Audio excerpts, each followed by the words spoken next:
Ya, kawan-kawan. Nah, kabar gembira buat kita semua. Ya.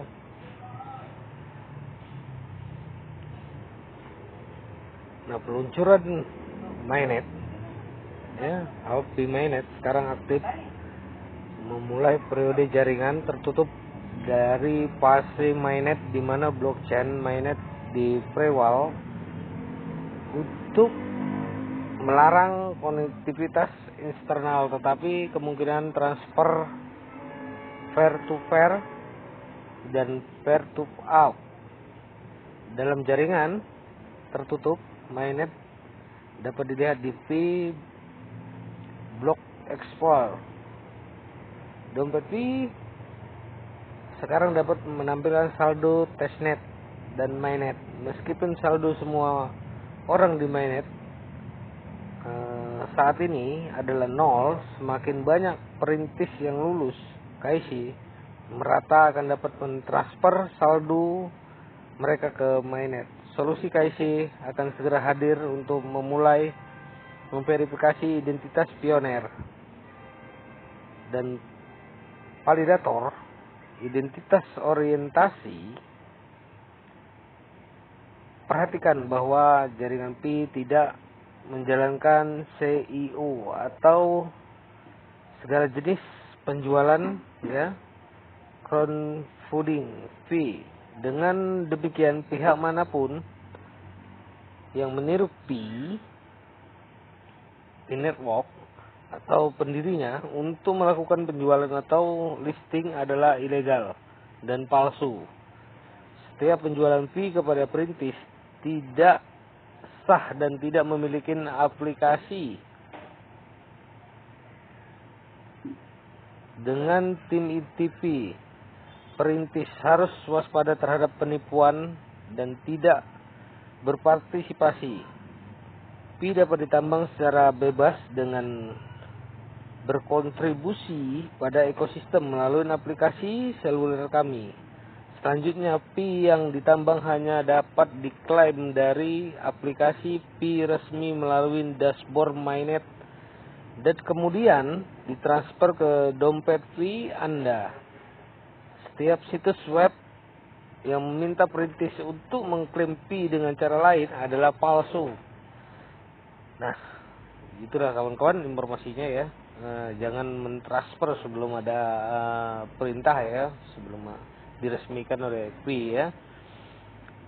Nah, di bawah ini adalah draft baru bagian pasokan dan penambangan Pi dari white paper kami. Penambangan akan berlanjut di fase mainnet, tetapi dengan tingkat penambangan yang disesuaikan secara dinamis dalam pasokan terbatas. Untuk detailnya lebih lanjut, ya, white paper baru yang mengulas cara kerja pasokan dan penambangan sebelum mainnet dan jelas bagaimana dan mengapa mereka akan berubah di mainnet. Kami juga akan menyimpan bab peta jalan yang dirilis sebelumnya di bagian bawah untuk referensi. Umpan balik Anda diterima sebelum kami memperbarui white paper resmi di situs web.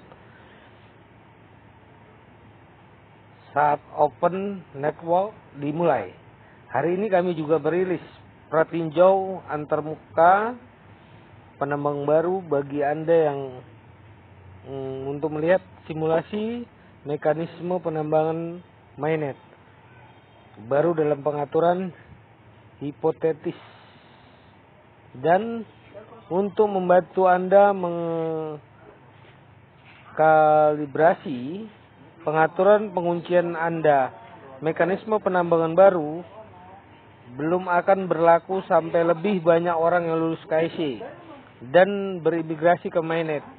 Sebelum itu, semua pioner dapat melanjutkan penambangan pada mekanisme pra-mainnet seperti sebelumnya.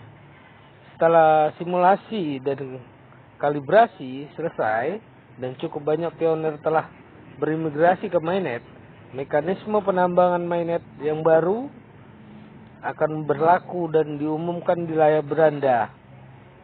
Model token dan penambangan desain token suara yang dipikirkan dengan baik sangat penting.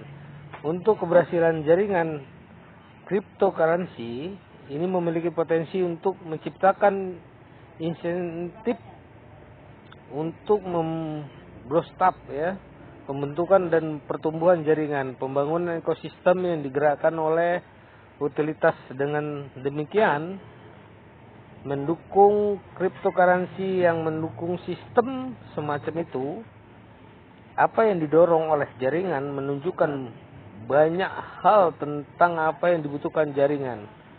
Misalnya pertumbuhan jaringan atau penciptaan utilitas yang didorong oleh fundamental, sekedar menyimpan nilai atau media pertukaran untuk ekosistem.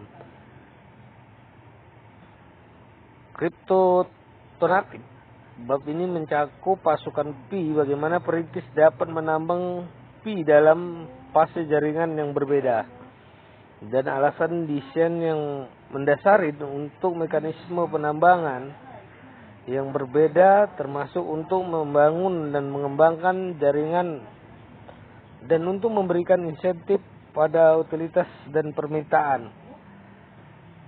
Perhatikan bahwa pi adalah cryptocurrency layer 1 yang berjalan di blockchain-nya sendiri ya, kawan-kawan. Nah, ini aplikasinya dia sendiri. Yang dimaksud dengan token di sini pasokan pi, PCP network adalah untuk membangun ekonomi peer-to-peer dan pengalaman online paling eksklusif di dunia, didorong oleh pi. Cryptocurrency yang paling banyak digunakan di dunia.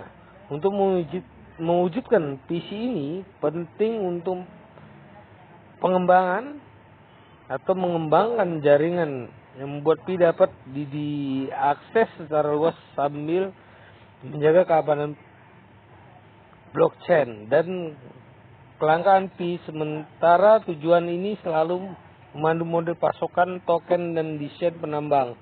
Perbedaan utama adalah fase pra-mainnet berfokus pada mendorong pertumbuhan jaringan dan mendistribusikan pi secara luas, dan fase mainnet akan fokus pada penghargaan bentuk kontribusi pioner yang lebih beragam sambil memperkuat pasokan pi.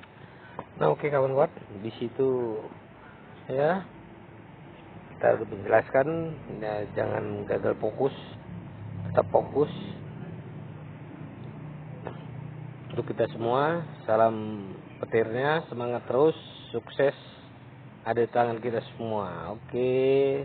Assalamualaikum warahmatullahi wabarakatuh.